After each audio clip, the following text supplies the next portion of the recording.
الذي حبنا بالإيمان واليقين. أشهد أن لا إله إلا الله وحده لا شريك له، وأشهد أن محمدا عبده ورسوله. اللهم صل على محمد خاتم الأنبياء والمرسلين، وعلى آله وأصحابه أجمعين، ومن تبعهم بإحسان إلى يوم الدين. أما بعد، فيا عباد الله، أوصيكم ونفسي بتقوى الله وطاعته لعلكم تفلحون. قال الله تعالى: أعوذ بالله من الشيطان الرجيم. وإذ قال ربك للملائكة إني جائل في الأرض خليفة. صدق الله العظيم. Sidang jemaat yang dirahmati Allah sekalian, segala puji bagi Allah yang telah menciptakan langit dan bumi dengan segenap isinya. Salawat serta salam semoga tetap tercurah kepada utusannya Nabi Muhammad sallallahu alaihi wasallam, seorang pemimpin yang agung dalam sejarah manusia yang membawa cahaya petunjuk kepada seluruh alam. Sidang hadirin yang dirahmati Allah sekalian, pada kesempatan khutbah kali ini, marilah kita merenungi tentang pentingnya menjadi seorang pemimpin yang diredai oleh Allah Subhanahu wa taala dan disayangi oleh masyarakat. Kepimpinan merupakan satu amanah yang berat dan besar, tetapi jika dilakukan dengan penuh keikhlasan dan bertanggungjawab, maka akan mendatangkan rahmat Allah dan membawa kebaikan bagi umat dan penduduk seluruhnya. Kita sedia maklum, kita sudah tahu bahawa pada tepat sebelah hari Ahad ni ada satu pemilihan yang bukan semua, tetapi pemilihan dia panggil Tisban, pemilihan majlis perbandaran. Di petani kita pun ada, dan di Rusmillah kita ni belum sampai lagi.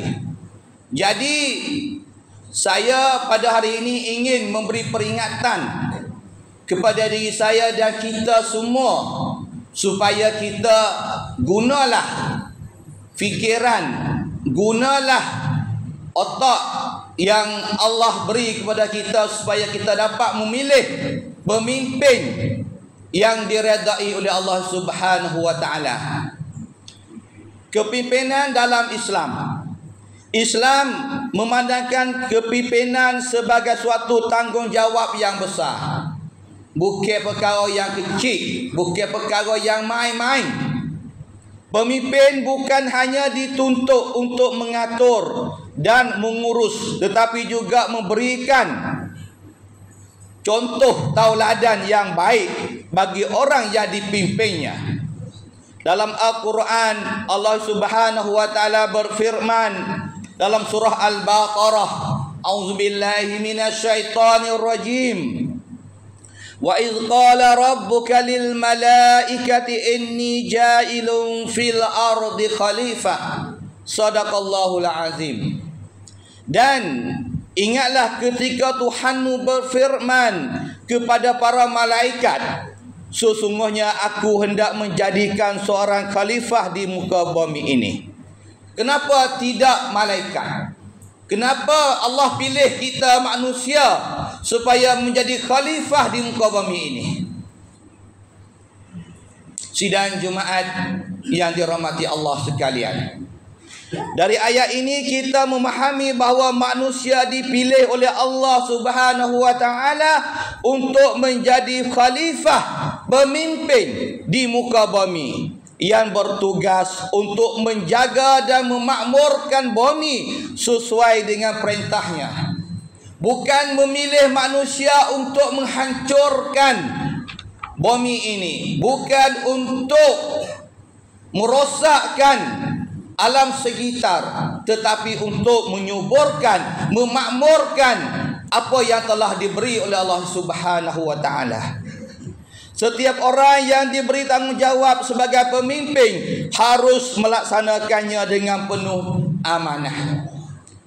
Amanah lepas daripada kita jadi pemimpin adalah sangat besar. Rasulullah sallallahu alaihi wasallam juga bersabda dalam sebuah hadis yang diriwayatkan oleh Imam Bukhari, kullukum ra'in wa kullukum mas'ulun an ra'iyatih. Artinya, setiap dari kalian daripada kamu adalah pemimpin, dan setiap dari kalian daripada kamu akan diminta bertanggungjawab atas apa yang dipimpinnya. Artinya, maknanya kita semua ni adalah pemimpin. Kenapa? Ayah adalah pemimpin kepada anak-anaknya. Suami adalah pemimpin atas keluarganya, atas isterinya. Dan setiap pemimpin akan disoal oleh Allah Subhanahu wa taala. Dua pemimpin ni pun berat dah bagi kita. Sebagai ayah, kalaulah kita tidak mendapat mendidik anak kita kepada jalan yang diredai Allah, maka kita akan disoal oleh Allah pada akhirat nanti. Jika kita sebagai suami, kita tidak boleh memberi nafkah zahir dan batin kepada isteri kita, kita juga akan disoal oleh Allah Subhanahu wa taala. Apatah lagi kalaulah kita tu menjadi pemimpin kepada satu batu masyarakat, kita menjadi imam kepada kuliah, kepada kampung, maka kita sebagai imam akan disoal oleh Allah. Kalaulah kita dijadikan pemimpin, jadi nayuk, bocor, nayuk terseban, nayuk tu, nayuk ni, maka kita juga akan disoal oleh Allah di atas apa yang kita pimpin itu. Oleh itu, kita kena sedar bahawa pemimpin adalah tanggungjawab dan amanah yang besar akan dipikul oleh kita. Kalaulah kita tidak sedia untuk menjadi pemimpin yang lebih besar daripada suami dan ayah, maka jangan fikir untuk menjadi pemimpin untuk memimpin orang-orang lain. Sidang Jumaat yang dirahmati Allah sekalian, kita mari tengok ciri-ciri ataupun sifat pemimpin yang diredai oleh Allah tu lagu mana. Kalaulah kita tu nak main politik, kalaulah kita tu nak jadi pemimpin, untuk menjadi pemimpin yang diredai Allah, ada beberapa sifat yang kita harus miliki dan harus tahu. Satu, takwa kepada Allah Subhanahu wa taala. Pemimpin yang baik harus sentiasa bertakwa kepada Allah dalam setiap tindakan.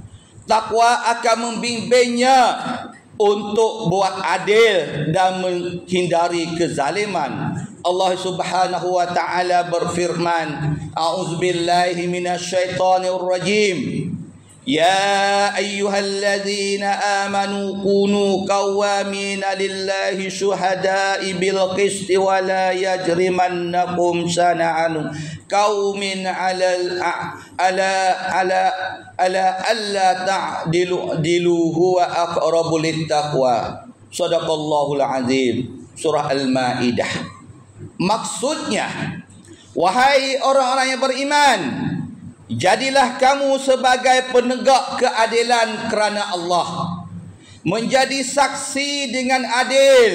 Janganlah kebencianmu terhadap suatu kaum membuatmu berlaku tidak adil. Berlaku adillah, kerana adil itu lebih dekat kepada takwa. Orang yang bertakwa di antara kita, jika ada dua orang pemimpin yang akan kita pilih pada tanggal sebelah ini, seorangnya bukan Islam dan seorangnya adalah Muslim. Siapakah yang patut kita pilih? Muslim atau bukan Muslim? Kalaulah kita tengok ciri-ciri bertakwa kepada Allah. Karena orang kafir tentu sekali mereka tidak takwa kepada Allah, dan Muslim mereka bertakwa kepada Allah. Maka pilihlah orang yang bertakwa kepada Allah lebih daripada orang yang tidak bertakwa kepada Allah. Itu ciri pertama. Ciri yang kedua, adil dalam memimpin. Pemimpin yang diredai Allah adalah orang yang sentiasa berlaku adil kepada semua orang. Hak ni pun kita kena fikir. Orang yang akan jadi pemimpin adalah orang yang adil, tidak pilih kasih. Keadilan adalah salah satu sifat utama yang dicintai oleh Allah Subhanahu wa taala, seperti disebutkan dalam ayat tadi. Mengutamakan kesejahteraan orang lain. Ni ciri seterusnya. Jadi dia ni, orang yang pemimpin ni, dia mengutamakan kesejahteraan orang lain, kebahagiaan orang lain, lebih daripada memberi kebahagiaan kepada diri sendiri, keluarga sendiri. Hari ini cuba kita tengok, ada tak pemimpin kita yang mementingkan, mendahulukan orang lain lebih daripada diri sendiri? Kalau dia jadi pemimpin, rumah dia mesti besar, kereta dia mesti mewah, tetapi rumah yang di bawah pimpinannya nak buruk, nak utuh, nak apa, aku tidak peduli. Adakah itu pemimpin yang adil? Pemimpin yang mengutamakan kesejahteraan orang lain. Khairun nas anfa'uhum linnas. Nabi bersabda, sebaik-baik manusia adalah yang paling bermanfaat bagi manusia yang lain. Fikirlah sebelum kita memilih pemimpin pada sebelah hari bulan ini. Yang keempat, rendah hati dan mendengar teguran rakyat. Kadang-kadang pemimpin sebelum jadi pemimpin, dia seorang yang baik, seorang yang berperangai baik, ikut siapa dia nak kata apa boleh belaka, dengar belaka. Tetapi apabila dia jadi pemimpin, kita rakyat nak tegur pun tak boleh. Ada tak pemimpin lagu ni? Nak tegur tak boleh apabila jadi pemimpin. Ni nak orang kata pemimpin yang tidak rendah hati dan tidak mendengar suara rakyat. Kalau nak jadi pemimpin, buka hati kamu dan dengarlah teriakan rakyat, komen rakyat bahawa rakyat sedang berbicara dengan kamu. Sidang Jumaat yang dirahmati Allah sekalian, untuk menjadi pemimpin yang dicintai oleh orang kampung, oleh masyarakat, kita perlu mentengok contoh daripada Rasulullah SAW. Jangan ambil contoh orang lain. Nabi kita sebagai contoh pemimpin yang agung di dunia ini, buat selama-lamanya. Kerana apa? Kerana Nabi kita adalah sebagai contoh orang yang memberi kepentingan kepada orang lain lebih daripada diri Nabi sendiri. Nabi tidak pernah mementingkan diri sendiri. Rasulullah SAW selalu menghargai dan memuliakan sahabat-sahabatnya. Pemimpin yang dicintai oleh masyarakat adalah mereka yang memberi tauladan yang baik kepada orang yang dipimpin, peduli kepada masyarakat, berkomunikasi, berkecek, berhubungan baik dengan rakyat, dengan orang yang di bawah pemimpinnya. Oleh itu, marilah kita sama-sama mendoakan bahawa pemimpin yang bakal kita pilih pada hari Ahad sebelah bulan ini adalah pemimpin yang diredai oleh Allah Subhanahu wa taala. Kerana setiap suara yang kita pilih itu, kita akan bertanggungjawab di muka pengadilan. Hari ini kalau kita tengok orang yang baik-baik, orang yang berilmu, orang yang bijak pandai, kalau tidak ada duit tidak akan dipilih. Siapa yang menentu? Siapa yang salah? Kita ataupun dia? Kita tidak akan pilih orang yang berilmu, orang yang akan membantu kita, orang yang baik, kalau dia tidak ada duit. Betul atau tidak? Tepuk dada, tanya selera. Kenapa kita mesti mengubah nasib kita? Kenapa pada hari ini kita mesti mengubah nasib kita?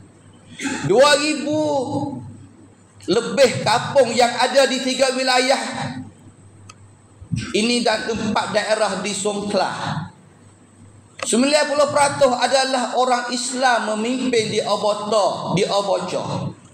Tetapi apa yang berlaku di kalangan mereka?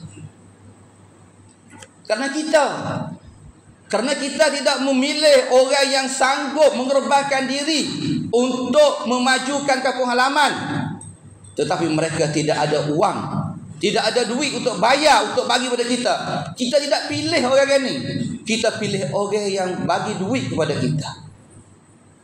Bagaimana kampung halaman kita akan maju? Kita fikir kata ambil duit 1,000 kok, 2,000 kok, dia akan habis, dia akan tamat.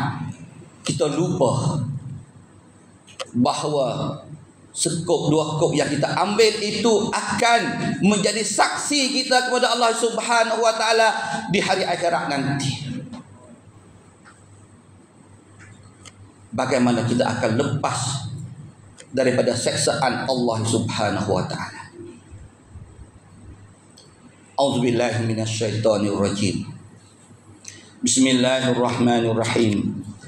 Wal 'asri innal insana lafi khusr illa alladziina aamanu wa 'amilus shalihaati wa tawashaw bil haqqi wa tawashaw bis sabr. Barakallahu li wa lakum fil Qur'anil 'azim wa nafa'ani wa iyyakum bima fihi minal ayati wa dzikril hakim wa taqabbala minni wa minkum tilawatah innahu huwal ghafurur rahim. Allahumma shalli ala sayyidina